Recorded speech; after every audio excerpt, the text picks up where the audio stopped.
Welcome to another one of my video. Today I'm going to talk to you about heated vest. It's you and I. The concept is quite simple. Basically, it converts energy or electricity from your power bank and turn it into heat. The heat pad is underneath your garment or warm clothing, so it's a very effective way of keeping you warm. Some might ask like, okay, what's the point of that? Why don't you just wear a bigger jacket or thicker jacket? For me, personally, I don't like wearing a thick coat unless it's really, really cold out there. Especially when I commute to London to work every day. Sometimes I use the train, sometimes I use the tube. And having a thick layer or furry coat is just ridiculously hot in there. You can take it off, but then you end up carrying your briefcase, you end up carrying your jacket and everything. It's just so clumsy. With the heated vest, then that gives you the option of not wearing so thick a layer. All you need to do is carry a power bank in your pocket and plug it in, and it gives you heating up to 8 hours, depends on what setting that you put them on. I'm always trying to save money. I think the technology is advanced enough to mass produce them now cheaper. So I got this one here from Amazon for about £40, and I think that is quite reasonable.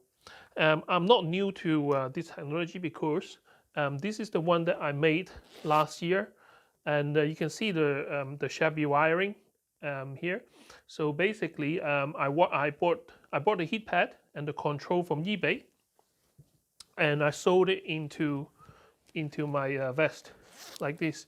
I mean, the vest itself is fleece, so it's really warm, but together with a power bank, and all you need to do is just plug it in, turn on the power bank, and you can place the button anywhere you want, but I put it on my collar here. So you press and hold it for a bit, and you can see that it lights up in red, and you can set it to whatever temperature you want.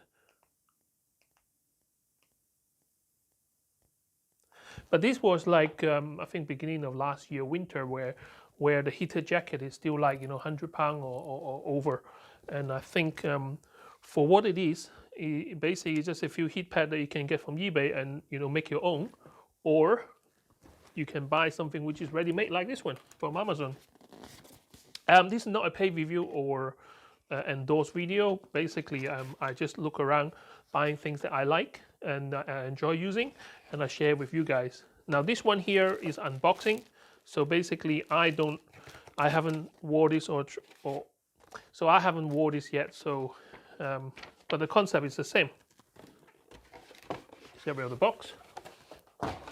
So what do you get for £40? So you got a information leaflet, part Japanese, part English, but the English is really bad. I mean, I thought my English is bad, but you can make sense of it, but I think they could do better with English translation and not just use like Google Translate.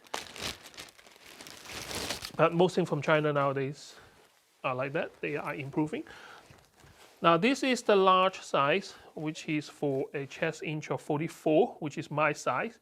And you can see the button is in the chest area. Now the reason why I put mine in the collar is because I do wear this underneath another long sleeve like jumper or jacket. Now if this is like underneath, you can't really see it. You can still feel it and just tap on it. But I would like to see what setting I'm on, but maybe something that the manufacturer can think about in the future.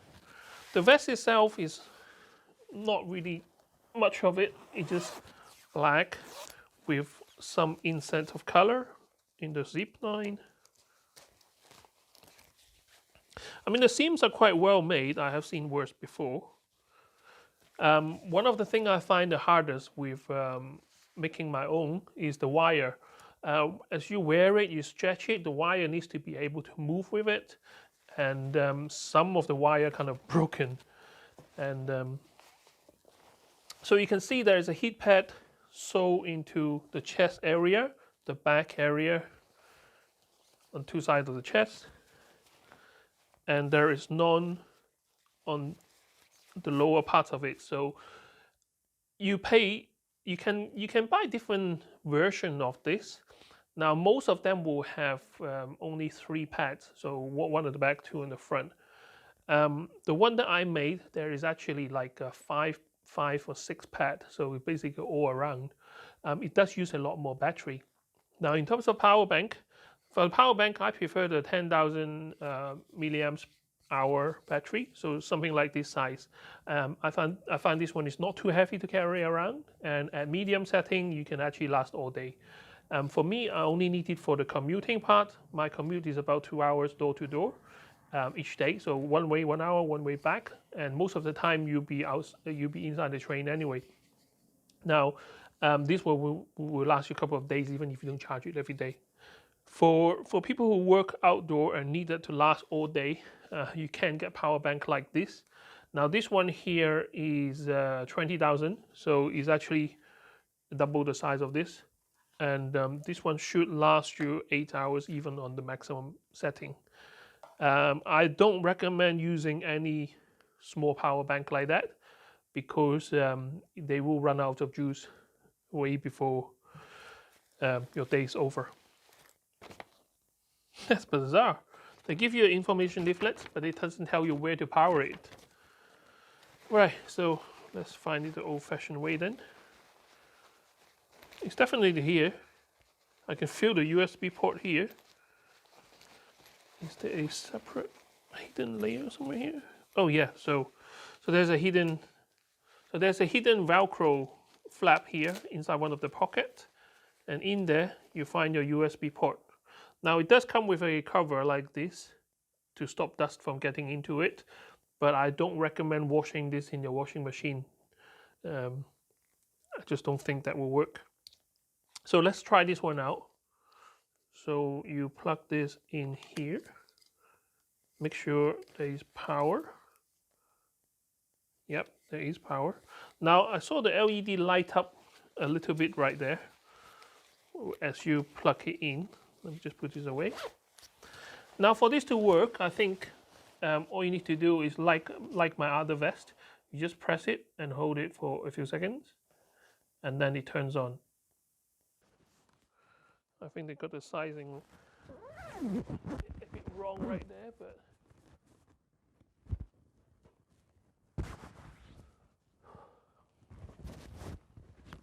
it's small.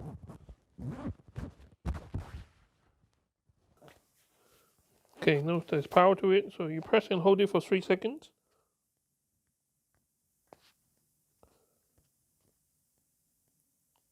So now you got the red logo on, so this should be working now. And you can rotate like blue. Blue is the middle temperature, green is the lower temperature, goes back to red. So let me just wait for you a second. It probably take about a minute or two to warm up. Actually, I should get a thermometer, don't I? Because now you don't know if it is working or not. So I think that what I'll do is I get a thermometer out because you guys need to see it. Okay, for this part of the experiment, I'm using my barbecue thermometer. Not sure if you can see it. Hopefully you can. So at the moment, the temperature is 17 degrees. Basically, it's just measuring temperature from a probe. And I have put the probe underneath the chest area right here. And I'm going to switch it on now. The moment is 17:52. Let's give it 5 minutes. I'll come back in 5 minutes. Okay, now it's 17:54 and it has gone up to 24 now. Now 24 will be a very warm summer day in London, I guess. 1800. So in that period of time, it kind of stabilized itself at 33 degrees. We in UK, so we use this 33C. When I put my hand in there, it's not burning hot, but it does feel like, you know, it's 33 degrees in there. Now, to understand where the heat is coming from, so there is nothing on the lower half of the vest, but the heat is from these two areas, so your chest, your pecs, the two chest area, the back. So basically it's where the seams, where they sew on the heat pad. So there is one heat pad there. There's one heat pad here, and there's one heat pad over this area. And surprising enough, where your collar is, where a lot of cold air can come in, this is actually heated lip as well. So this will actually keep you feeling warmer than anywhere else of your body, because here, if your body is producing heat, most likely they get retained in the chest area anyway, but this part here will actually stop cold air from going in. So for 40 quid, I'm really impressed with this vest. The only thing is I think they got the sizing a bit wrong, and I'm going to check with the seller and see, make sure that we have the right sizing. So there is my non-scientific way of testing the vest, just to show you guys what you can buy for £40 in UK. I'll put a link in the description, and thank you so much for watching my video. I hope my video helps you out, and if you haven't already, please subscribe, help my channel to grow. Any questions, put in the comments, and I will try to answer you as best that I can. Thank you very much, and see you next time. Bye bye.